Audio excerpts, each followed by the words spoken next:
Because you always see this type of janky shit happen with like entourages. Like, for example, when Juice WRLD, when he died from the overdose on the plane, on the private jet, because the feds were kind of rushing in, they found a whole bunch of like a ton of marijuana on that jet, right? Probably from one of his guys. Juice WRLD was making millions of dollars. He was the hottest thing smoking. He was doing songs with Eminem, and you know what I mean? Like, he was multi-platinum albums, everything else like that.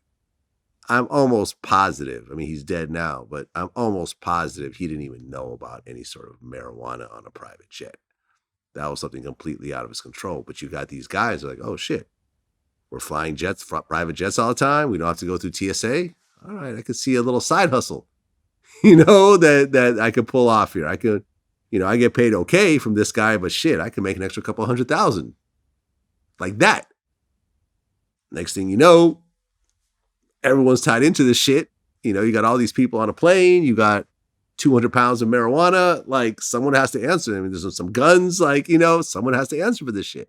Yeah. Well, it amazes me how guys will become legit and want to go illegit. Yeah. Guys have all this money and yet it's still they want, instead of bringing the streets up, they go back down to the streets. And you see that, we see that a lot with people. It's not the first time that has happened. Well, Charleston White was on my show, the guy that I mentioned from Dallas again, and he said something kind of interesting, because he had an interesting background. As a teenager, they were basically trying to rob this guy for a starter jacket, and someone else, this white dude, kind of came in to try to stop it, and they ended up killing this guy. And then him and his friends ended up going to prison, for whatever, 20 years. He came out, he works with youth offenders now and speaks in prisons and everything else like that. And from his point of view, he feels that most rappers were never leaders in their hood. And whoever runs that hood will ultimately attach themselves to the rapper in a certain type of way, because everyone kind of benefits, right? The rapper has the OG in his hood, and he has the muscle and whatever else, and it looks good on camera. And the OG is like, oh shit, I can make some legal money with this guy, and I could be his manager or his whatever bodyguard or whatever else. I mean, how many of these street guys end up managing rappers and end up at some point even turning their life around and becoming completely legit? Most rappers are not leaders. Most rappers are not leaders in their hood.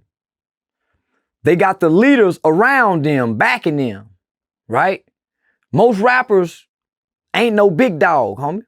They became a big dog from rapping because they got the niggas from the hood behind them.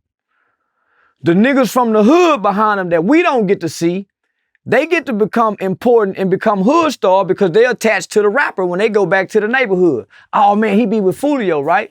So they need the beef. They need it. So they put the key in the rapper's back.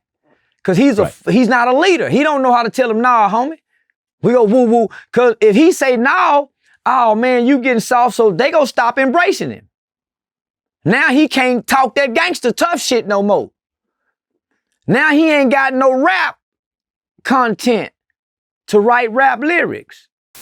But his point of view is that, like, even though the rapper, I don't know how Meek Mill really, the logistics of what really happens in Philly and Meek Mill, but Meek Mill kind of presents himself like he runs his hood and stuff like that. Now, is that true? Is it not true? I don't know. I don't know Philly. I don't know Meek Mill. But most of these guys present themselves as that.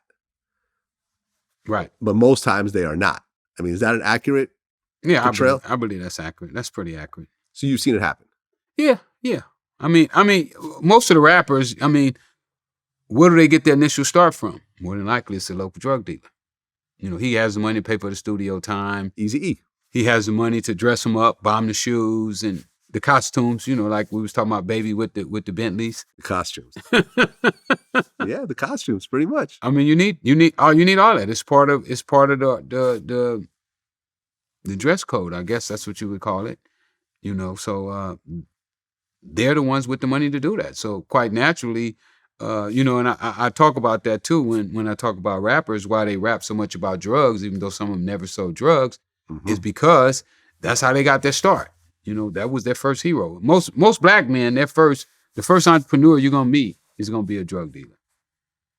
If you're growing up in the ghetto, the first entrepreneur you're gonna meet is gonna be a drug dealer. I mean, it happened to me. The first real entrepreneurs I met was drug dealers, and I wanted to be like them.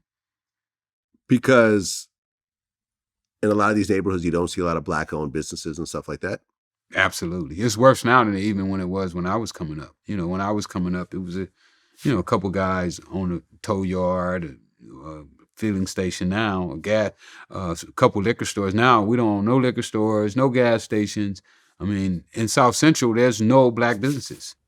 Why is that? I don't know, man. Crack era, that played a toll on it.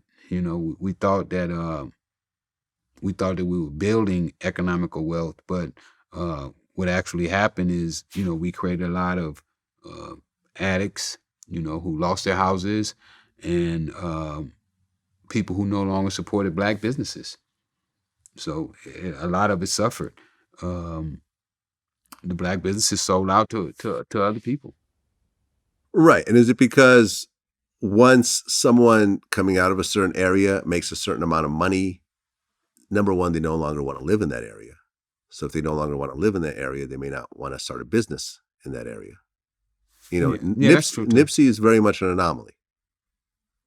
Someone who actually made a good amount of money, went to go live somewhere else. I don't think Nipsey was living, in the Rolling 60s neighborhood anymore that he was at. But he went back to his old neighborhood and actually started buying up property and started opening up businesses in there. But that usually doesn't happen. A person gets rich off fashion, they'll go open up a store in Fairfax. They're not going to open up a store in Compton. Right. You know what I mean? Well, it's more profitable. It's more profitable. Yeah. Safer. There's less of a threat of violence and everything else like that. I mean, shit. Nipsey got gunned down in front of his store, like in front of his actual store. Like, if you're not safe in front of your own store, where the hell are you safe?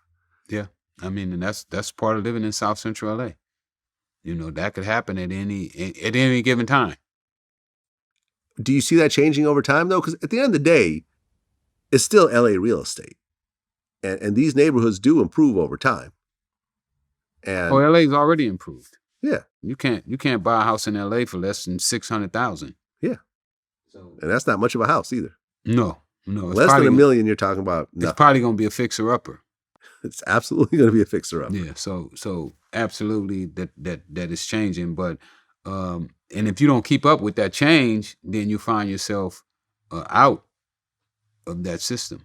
Yeah. Which is what happened to the black community in South Central LA now. Yeah.